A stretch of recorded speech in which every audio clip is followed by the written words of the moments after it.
Edifier. Who has ever heard of Edifier? Well, let me tell you guys something. We did a review for Edifier last year on the S2000 Pro speakers, and we were very impressed with $400. So we wanted to see what Edifier could do when you double that budget. And here we are today with the A200s from Airpulse. It's their high-end line. How do they sound? How do they look? You'll find out.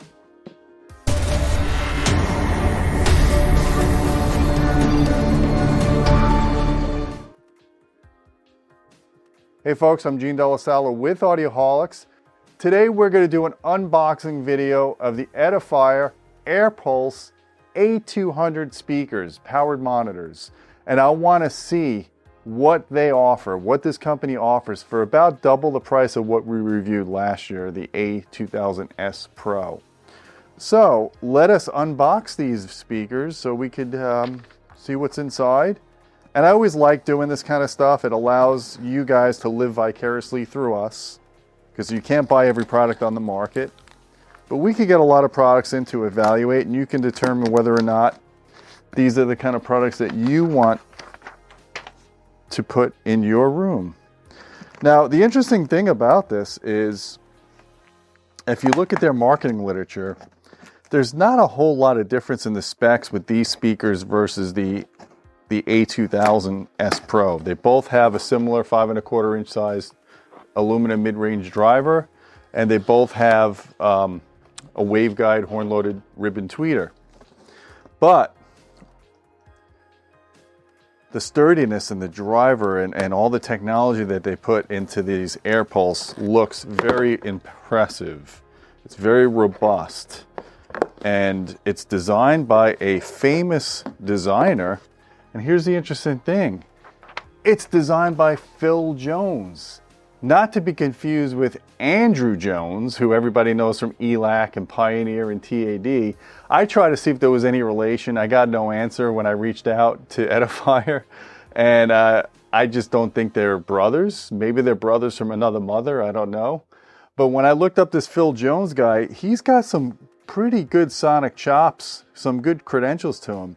So let me tell you a little bit about him. He designed the AE1 near-field monitors, which are used in Abbey Road studios. He's designed the Linfield speakers for Boston Acoustics back in the day. He's designed drivers for bass guitar amps. He's a musician. He's a passionate audio engineer. And he uses Kipple and other modeling tools to make state-of-the-art driver performance. So this guy means serious business. He might not have all the glamour of the Andrew Jones, but I think this guy probably knows what he's doing, and we're going to find out when we get these speakers in. We do some measurements on them and some listening tests. So let us see what you get in the box. My complaint I have with the A2000S Pros was the cable that connected the two speakers was like ridiculously too long. And I don't know if they changed that on these. We'll find out. But here's just the power cord. And I apologize to Edifier because they sent me these speakers a good 6 to 8 months ago, and they've just been kind of sitting in my storage.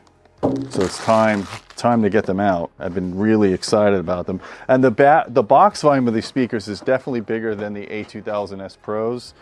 So I'm thinking there's going to be more bass, more output. And they come in the nice sock over here.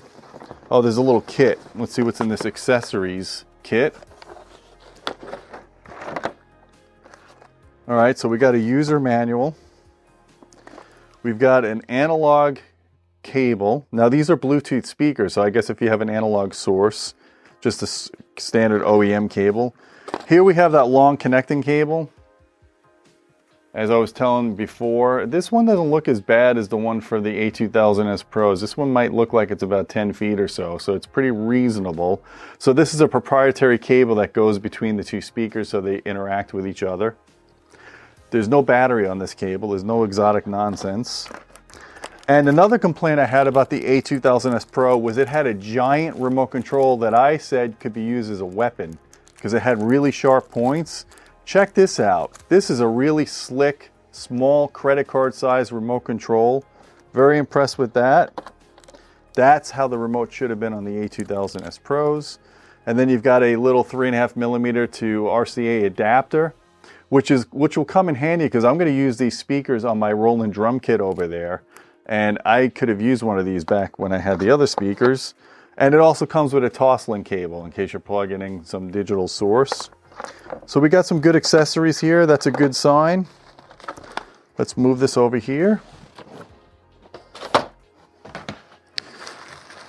All right, so these have some heft to them.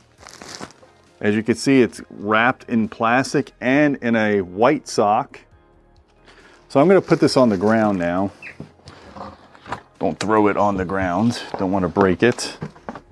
And we're going to take a look at what you get with these Phil Jones designed Airpulse A200 Edifier speakers.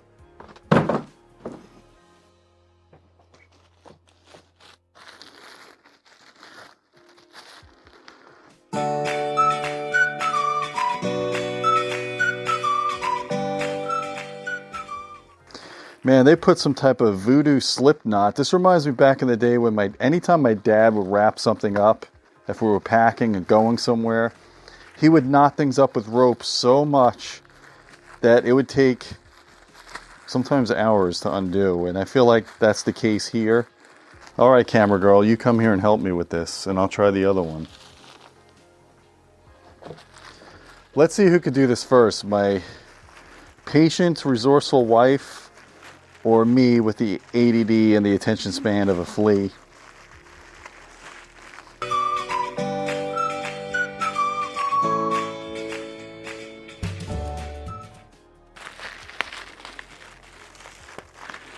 Edifier, you lose a point in packaging here.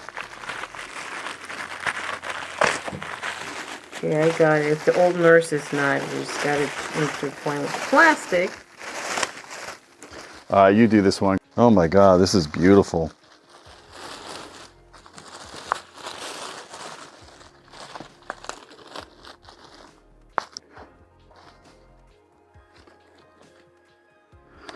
So, aside from the ridiculous slip knot that they put, this is a gorgeous speaker, man. This really reeks audiophile.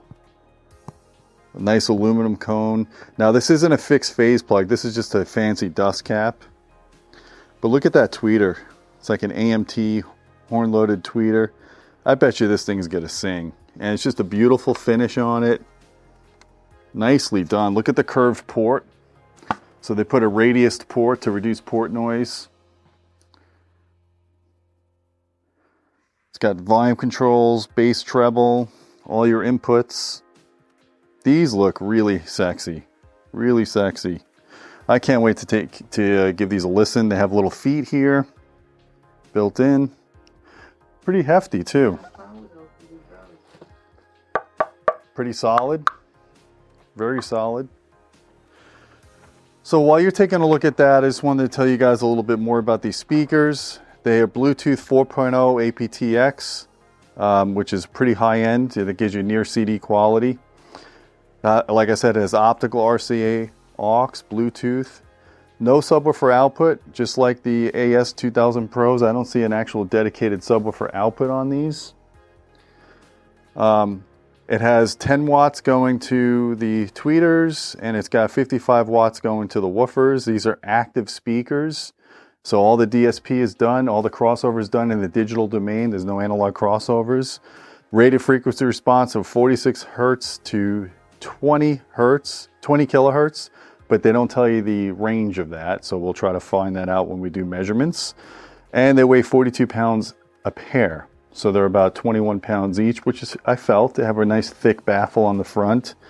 Yeah, they look great. They don't have any screen covers as far as I can see, so you just got to be careful, but I mean, they're pretty sturdy. I don't think anyone's going to damage it. There's a little screen protector here on the tweeter. So yeah, let's go set these up. All right, so yeah, I'm gonna go set these up now. I'm gonna pull some measurements, do some listening tests, and then I'll do a formal review as a follow-up to this video.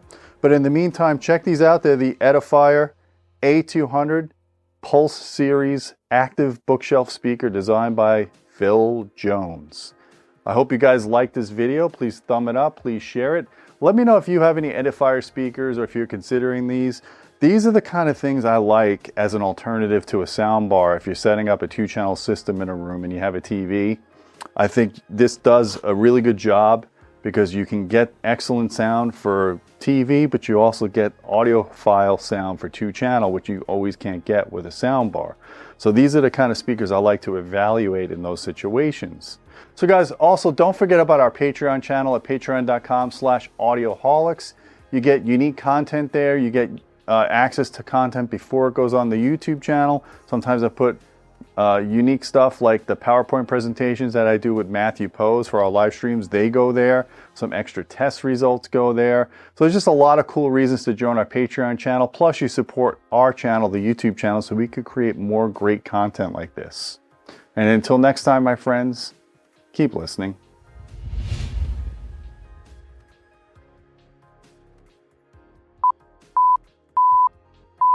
Like, was this really necessary? This is one of those things, I mean, I don't get this. I really don't. Like, I have too much ADD to deal with this.